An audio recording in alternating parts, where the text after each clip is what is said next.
And another reason people don't like being around you when you have aura is because usually when they come into contact with you, they mistake your aura for a performance. So what they do is they start performing in front of you. Now, when you are performing instead of being yourself, eventually you're going to get tired. You're going to run out of fuel. And because you're also seeing this as sort of a competition, you're already expending yourself way more than you typically would. So what this turns into is exclusion of the person with aura because everybody around them starts performing whenever they're in the space. This is something that has consistently happened to me in life. Whenever I come around people, they start acting differently. And usually there's one person of the group who says, "Why are y'all acting like that?" or points out the fact to you that people are acting differently around you. The problem is you are somebody that a lot of people deem as worth impressing, and they'll get mad at themselves for the fact that they feel the need to impress you. Maybe you just have a charisma, a confidence, a level of self-assuredness that makes people feel like they need to also measure up to you. But because your mere presence makes people pressure themselves in this way, they start making you the enemy. And since they feel like your mere presence intimidates them, they start bullying you. Oftentimes in adulthood, this happens by way of exclusion. Hey ladies, something you need to understand about personality envy is people will absolutely exclude you and leave you out because your personality shines over theirs. Just like sometimes people will try to exclude you because they feel like you're too beautiful or too magnetic to be in a space, they will also reject you and exclude you when your personality is shining brighter than all of theirs combined.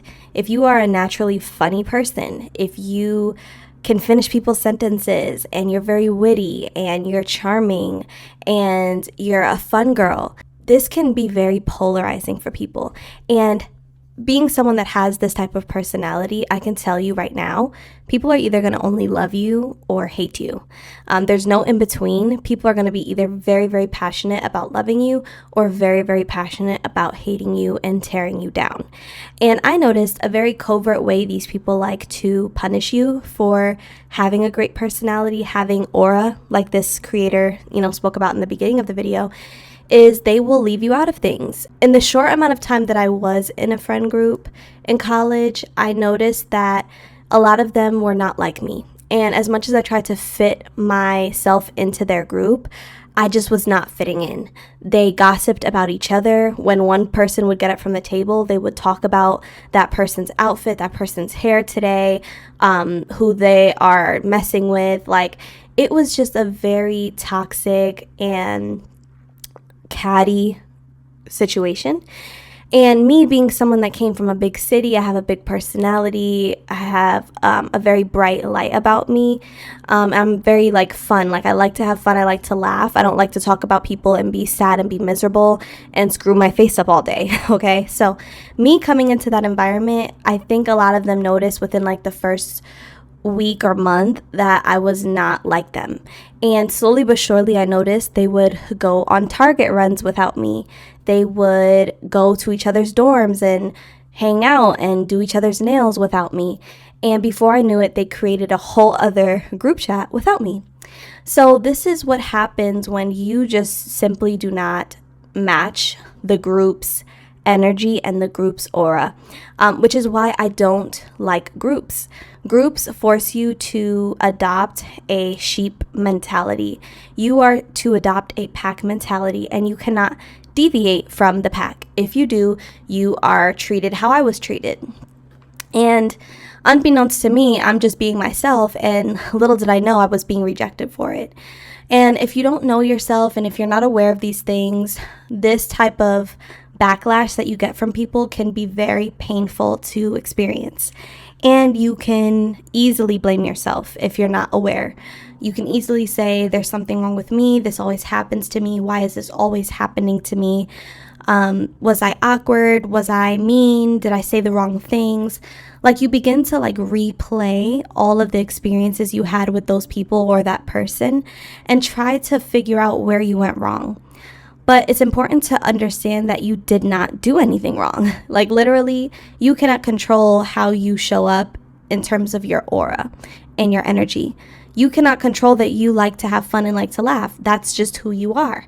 You cannot control that when you get around people, you're very witty and people laugh at your jokes. You can't control that you are a very bright light and you're very bubbly and outgoing, and people gravitate to you. You can't control that. You can't change that. You can technically, but you would be doing yourself a disservice, and you would just be doing it to people please. But yeah, something I noticed is, on the flip side, if people aren't, directly excluding you just yet, what happens is, if someone is trying to understand who you are a little bit more, or they're curious about you, like the creator in the video said, they will try to match your energy. Like, they will try to mirror you to you. And in doing this, they expel a lot of unnecessary energy that is not theirs, and they perform for you. So in order for someone to mirror you because they are a narcissist or a sociopath, or they have a personality disorder, or they are just envious and they want to mask themselves as your friend or an ally, they will absolutely mirror your qualities. They will mirror your attributes, your interests, your hobbies, and of course your personality, because they want you to let your guard down. They want you to know that, hey, I'm a safe person. You can trust me. You can rely on me. You can confide in me. You can tell me your business. Biggest mistake of your life will be trusting and believing in the facade that people come to you with, when you are someone with an incredible personality and aura, okay? That's something I had to learn the hard way, is that a lot of my quote-unquote friends were really just mirroring me back to me. And men do the same thing too. When they want to get in your pants, or when they want something from you, they will play the long game with you, and they will try to get you to fall in love with them by pretending like they're into the same things you're into. Like, if you like to read, if you like to go to concerts, if you like to go running, he will love bomb you and claim that he likes all those things. That is a telltale sign that someone is trying to mirror your personality. And they're doing this to get leverage over you, okay? They want you to trust them. They want you to think of them a certain way and perceive them a certain way, so that you let your guard down. And so I've experienced this a lot, where friends have pretended like they were like me, or pretended they were the same type of girl as me when it comes to my personality and my energy. They pretended to be outgoing and fierce and funny and witty, so that I can basically put my guard down and trust them and believe that they're actually my friend.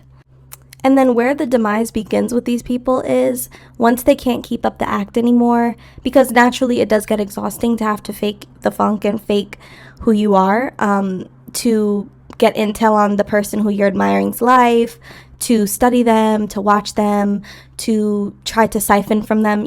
That gets exhausting to have to keep up that act. So eventually, when they realize that you're not acting, when this is really genuinely who you are, they will start to resent you for that. They will start to hate you for being who you are naturally, and them having to put on a facade. And these people really irritate my soul and really irk me, because why have you not figured out what your personality is?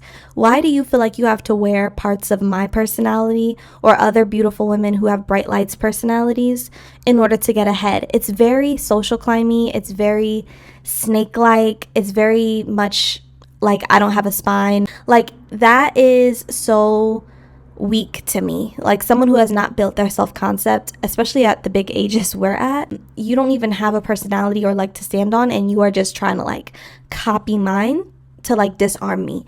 That is frightening. That is frightening.